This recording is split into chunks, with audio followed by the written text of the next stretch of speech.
Well, I don't remember which day I reported to you. Was it Monday that the UN has acknowledged that the numbers of women and children killed in Gaza are about half of what has been reported?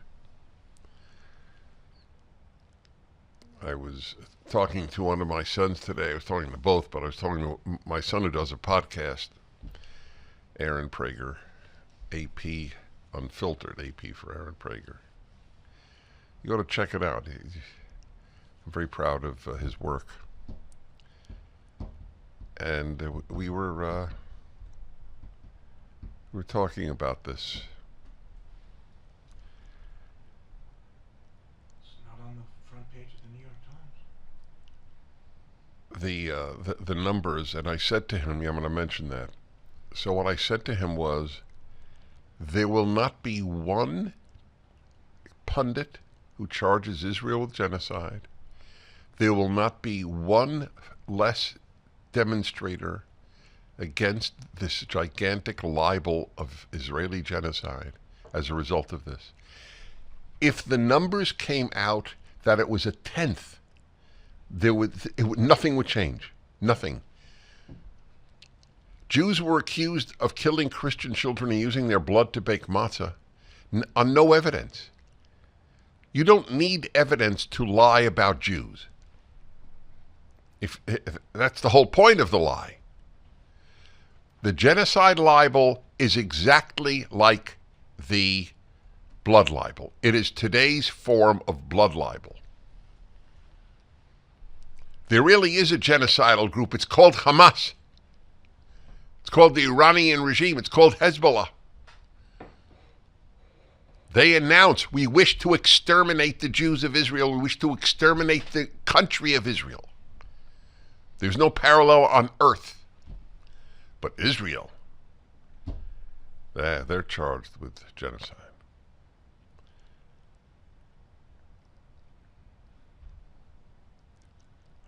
This is a demonstration of the moral nature of the left as much as its support of communism was.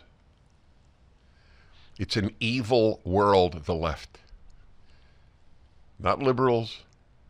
Liberals are just the useful idiots of the left. Often nice people with sincerely fine values who support the scum of those on the left. It's an amazing phenomenon, the liberal. There is nothing they could do that would have them vote conservative. Nothing.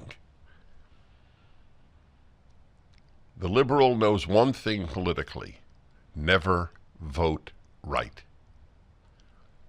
By right, I mean political right, which means that they never end up voting right anyway. It's very painful to me because I know so many liberals who are sweet people. Sweet and wise are not synonymous. So I asked them the very first day, will the mainstream media report the numbers? And there was one article we saw in USA Today. Has the Washington Post reported it? You're not aware. So my producer tells me that the New York Times has reported it online. But we get the physical paper in the New York Times, and you say it's certainly not on the front page, but is it anywhere? I didn't go through the whole section. Oh, you didn't go through the whole, but it's not on the front page. Wouldn't you think? Just so you'll know, folks, I have never seen, and I've gotten the New York Times all of my life, I've never seen one subject dominate in photos on the front page of the New York Times as has the Gazans. Would you say twice a week for months? About twice a week for months, there's a picture of suffering Gazans. You feel, I know, it feels like more. I always like to understate. That's my position.